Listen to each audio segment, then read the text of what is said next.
हाँ जी student, so today we gonna start our topic Van 't Hoff factor. This topic is very important बच्चा जी, क्योंकि van 't Hoff factor आपको ये बताएगा कि जो भी आपने अब तक अपनी कॉलिगेटिव प्रॉपर्टीज़ को ऑब्ज़र्व किया था तो उसमें क्या कुछ चेंजेस आ रहे थे। जो आपको कैलकुलेटेड थी नॉर्मल कॉलिगेटिव प्रॉपर्टी थी, मतलब स्टैंडर्ड कंडीशंस के ऊपर जो कॉलिगेटिव प्रॉपर्टीज़ की वैल्यूज़ निकाली गई थी, और आप जो खुद ऑब्ज़र्व कर रहे हो अपनी लैब के अंदर, उनमें डिफरेंसेस आ रहे हैं। वो डिफरेंस क्यों आ रहा है, कितना आ रहा है, उसको कैसे करेक्ट किया जाए, for that we have van 't Hoff factor. ठीक है, तो अब शुरू करते हैं। तो basically van 't Hoff factor में ना आपको किस चीज़ के बारे में बताते हैं, एबनॉर्मल मॉलिक्यूलर मासेस के बारे में। डन। तो अब देखो क्या है इसके अंदर। जो वैन 't Hoff फैक्टर है इसको आप आई से डिनोट करते हो।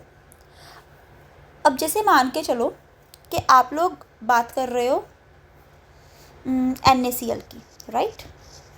सो NaCl को आपने पानी में डाला, तो अब तक हम लोगों ने सारी प्रॉपर्टीज़ में ये पढ़ा कि you have NaCl and when you add into the water तो क्या होगा, इसके मॉलिक्यूल सरफेस के ऊपर स्टिक कर जाएंगे, जिसकी वजह से इनकी प्रॉपर्टीज़ में वेरिएशन होगी। जो वेपर प्रेशर है वो डिक्रीज़ हो जाएगा, बॉइलिंग पॉइंट इंक्रीज़ हो जाएगा, फ्रीजिंग पॉइंट इसका डिप्रेस हो जाएगा, क्योंकि पार्टिकल्स ने ट्रैप कर लिया है वाटर को। बट एक्चुअल में क्या है कि हमने ये चीज़ के बारे में तो डिस्कशन ही नहीं की कि पानी में जाने पे जो NaCl है वो ब्रेक हो जाता है into Na positive Cl negative. तो इसका मतलब क्या हुआ, मैंने तो 10 मान के चलो पार्टिकल्स डाले थे NaCl के, पर वाटर में एक जो है वो कितने में ब्रेक हो गया, 2 में।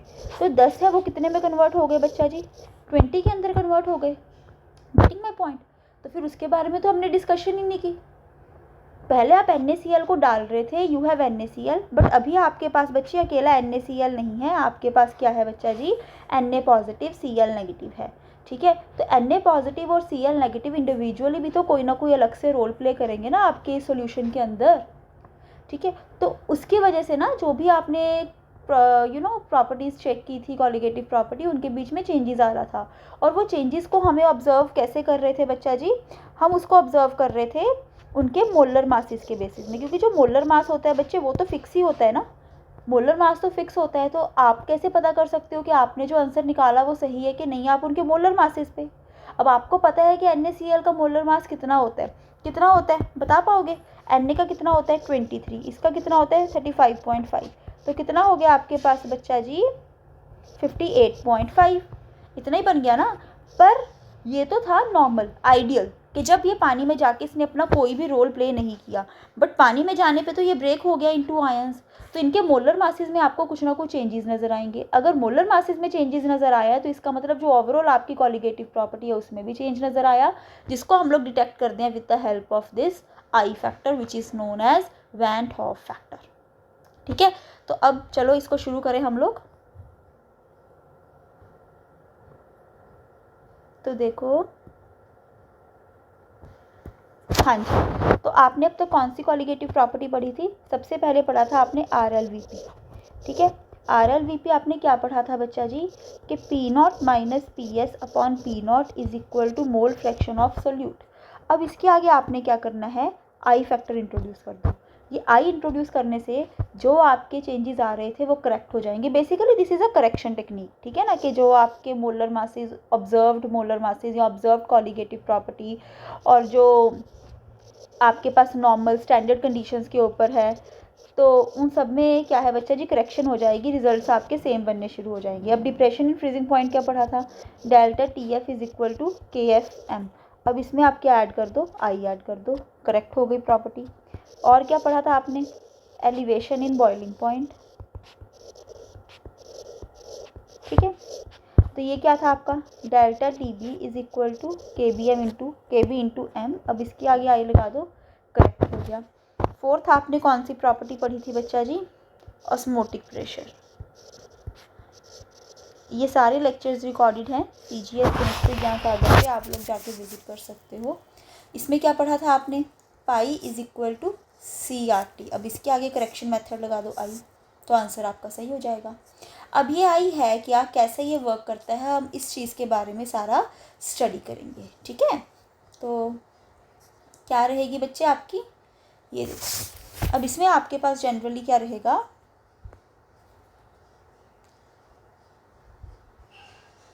हाँ जी, अब आपके पास बच्चा जी होता क्या है असल में कि दो चीज़ें होती हैं।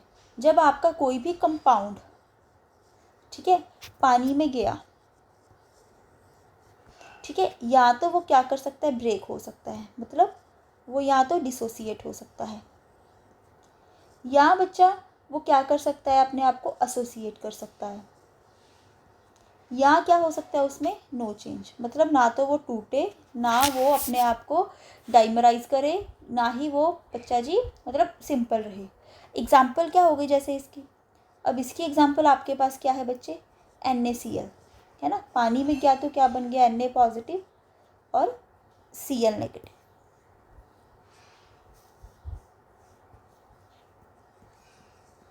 आपके पास बच्चा जी हो गया K2SO4, पानी में गया 2K पॉजिटिव, SO4 2 नेगेटिव। अगर ये टूट रहे हैं तो इनकी वैल्यूज़ में चेंज आएगा ना। इसके रिजल्ट्स क्या हो गए बच्चा, acetic acid. Acetic acid due to hydrogen bonding अपने आप को बच्चे क्या कर लेता है, डाइमराइज कर लेता है, हाइड्रोजन बॉन्डिंग होने की वजह से। एग्जाम्पल हो गई बेंजोइक एसिड। जितने भी आपके पास एसिड है जिनके बीच में हाइड्रोजन बॉन्डिंग होती है, तो वो सारे क्या करेंगे बच्चा, वाटर में जाने पे अपने आप को एसोसिएट कर लेंगे। बट ये एसोसिएशन का लेवल कितना रहेगा वो चीज़ देखना पड़ेगा। समटाइम्स कोई या डिसोसिएट कितना करेगा, कभी कोई आप लगा के चलो कि कोई अगर वीक एसिड है या कोई स्ट्रॉन्ग एसिड है, वीक बेस है, स्ट्रॉन्ग बेस है, तो वो वीक स्ट्रॉन्ग के बेसिस में स्ट्रेंथ देखी जाती है कि 100% डिसोसिएट कर रहे हैं या आपके पास पार्शियल डिसोसिएट या एसोसिएट कर रहे हैं। ठीक है, अब उसके अलावा जो आपका ये नो चेंज वाला था, कौन सा, नो चेंज वाला, उसमें क्या आ जाएंगे आपके सारे नॉन आयनिक कंपाउंड्स, जैसे ग्लूकोज है ना, नॉन आयनिक कंपाउंड्स। एग्जाम्पल आपके पास क्या आ गई इसकी, ग्लूकोज, यूरिया। समझ रहे हो, ये पानी में सिर्फ जाते हैं, घुलते हैं, लेकिन ये अपने आप को डिसोसिएट नहीं करते। Sugar etcetera. तो ये सारे क्या करेंगे बच्चा जी, आपके पास no change, no dissociation, no association. अब देखो बच्चे आगे क्या रहेगा मेरे पास, अब ये कितना डिसोसिएट कर रहे हैं या कितना एसोसिएट कर रहे हैं, उसके लिए मेरे पास एक होता है अल्फ़ा। अल्फ़ा मुझे क्या बताता है, डिग्री ऑफ एसोसिएशन, डिपेंड करता है कि कैसा आपने कंपाउंड डाला पानी में, या यही आपको बताता है अबाउट डिग्री ऑफ डिसोसिएशन के बारे में, कितनी एक्सटेंट में टूटा टोटल में से। ठीक है, तो सबसे पहले मैं बात करूँगी कि इफ़ 100% डिसोसिएशन इज़ देयर, 100% अगर डिसोसिएशन होगी तो क्या होगा, अल्फ़ा कितना होगा, 1 नहीं होगा। इसका मतलब क्या हो गया, टोटल में से कितना टूटा। क्या मतलब हुआ बच्चे इसका,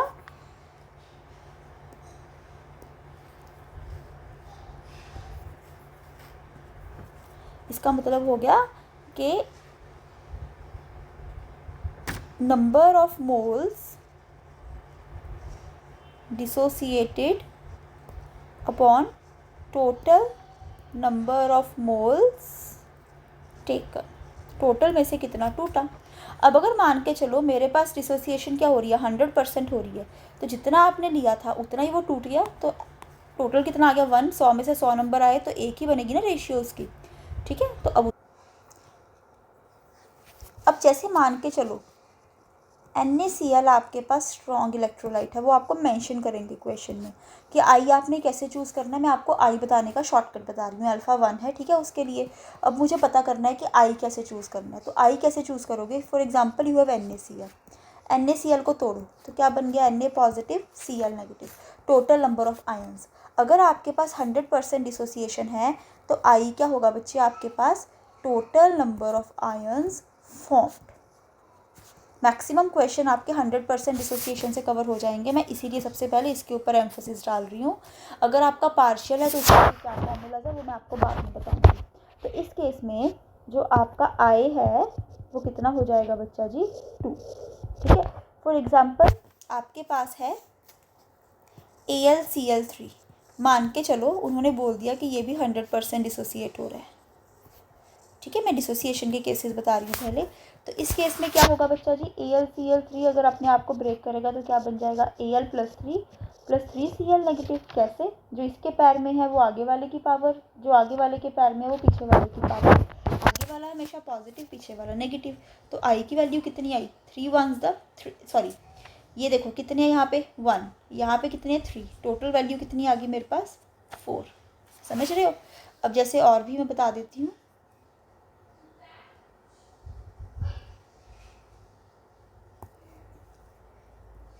अब जैसे मान के चलो यू हैव Al2SO4 थ्राइस, ये भी अगर उन्होंने बोल दिया कि 100% डिसोसिएट हो रहा है तो क्या बन गया, Al + 3 कितने मॉलिक्यूल है, 2 है। जो इसके पैर में था वो आगे वाले की पावर, और कितने हैं टोटल 2, तो 2 आगे लगा दिया। जो आगे वाले के पैर में है वो पीछे वाले की पावर, और कितने 3। तो आई की वैल्यू कितनी आ गई मेरे पास यहाँ पे 5।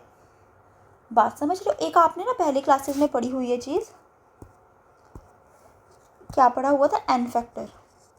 ठीक है, +1 में, या आपने जो नॉर्मेलिटी मोलालिटी के टॉपिक मैंने जो करवाए हैं उसमें आपने देखा होगा एन फैक्टर। एन फैक्टर क्या होता था, वैलेंस फैक्टर। कंफ्यूज नहीं होना आपने। वैलेंस फैक्टर क्या होता है बच्चा जी, कि जैसे मेरे पास 2Al + 3 + 3SO4 2 नेगेटिव बन रहे हैं, पावर इंटू स्टोइचियोमेट्री, तो एन फैक्टर आपके पास कितना होगा 6। एन फैक्टर बोलता है power into stoichiometry, whereas i आपको बोलता है total number of ions formed. बस आपका आंसर आ जाएगा उसकी हेल्प से। बट ये एप्लीकेबल है बच्चा अगर आपके पास बच्चा जी 100% डिसोसिएशन हो रही है। ठीक है, क्लियर है आपको ये वाली चीज़। अब आपके पास क्या होगा, अगर तो कंपाउंड आयनिक है, if ionic compound is there and 100% dissociation takes place,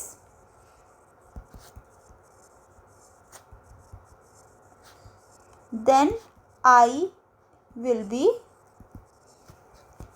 total number of ions formed.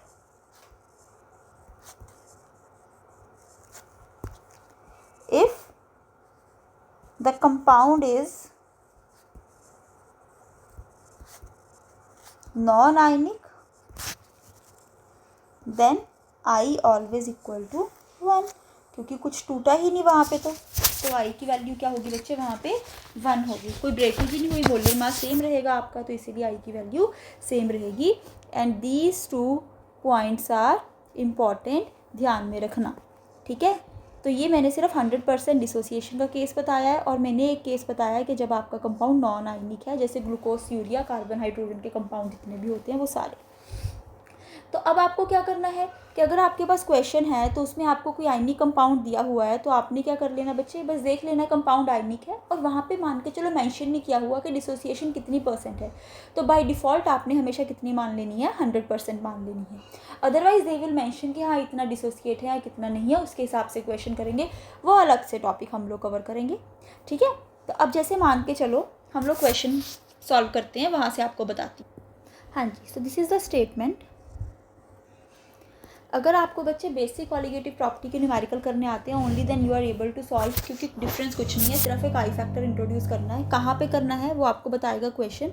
जैसे इस क्वेश्चन में आपके पास क्या दिया हुआ है बच्चे, NaCl दिया हुआ है, NaCl इज़ देयर, तो यहाँ से मुझे पता चल रहा है कि आपके पास बेसिकली यहाँ पे आई फैक्टर कुछ ना कुछ होगा, ये आयनिक कंपाउंड है। तो अब KF दिया हुआ है, तो डिप्रेशन इन फ्रीजिंग पॉइंट है, तो डेल्टा TF क्या होगा बच्चा जी, delta TF is equal to KF into M। ठीक है, अब क्योंकि I तो हमेशा होता ही है, मतलब ठीक है, I हमेशा होता है, अगर नॉन आयनिक कंपाउंड है तो I 1 हो जाएगा। तो अब NaCl है, उसको अगर आप ब्रेक करोगे तो क्या बना, Na पॉजिटिव Cl नेगेटिव, तो I की वैल्यू कितनी आ गई 2, total number of ions form. Method is same, कुछ नहीं है, डिफरेंस डिट्टो है बच्चा जी। ठीक है, मैंने आपको बता दिया कि बस आई आपने इंट्रोड्यूस करना है, वो भी कहाँ पे करना है। मतलब हमने जो न्यूमेरिकल पहले किए थे उनमें क्या था कि एक तरह से हम आइडियल कंडीशंस के ऊपर कर रहे थे कि ना वो डिसोसिएट होता ना एसोसिएट होता, पर अभी हम लोग रियलिटी के अंदर आ रहे हैं और मैं आपको बहुत वो चीज़ें करवा रही हूँ जिससे आपका क्वेश्चन हिट होगा पेपर में, जो चीज़ की आपको एक्चुअल में ज़रूरत है। ठीक है, तो ये आपकी टेक्निक आपको एग्ज़ाम में काम देगी, वेदर कोई भी एग्ज़ाम आप लोग दे रहे हो। तो अब देखो, इन्होंने बोला है कि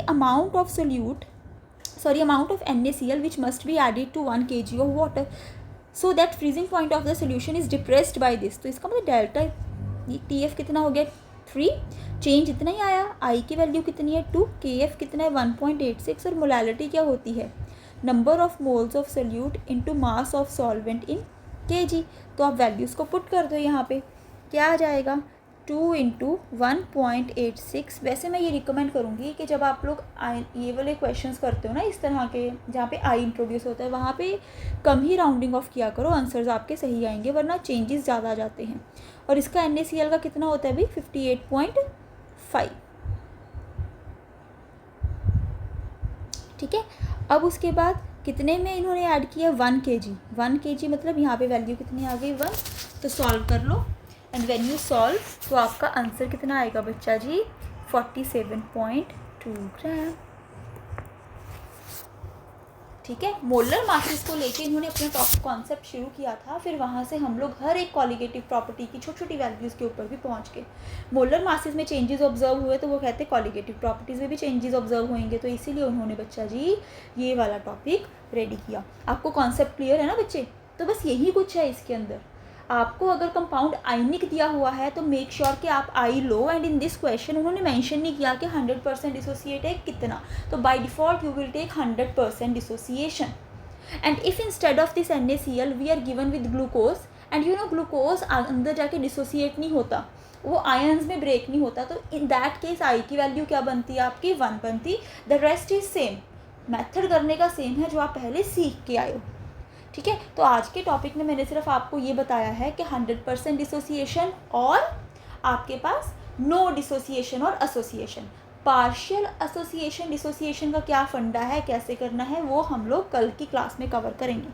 थैंक यू। बाकी अगर डाउट हुआ तो आप लोग मुझे कमेंट्स में पूछ सकते हो। Thank you.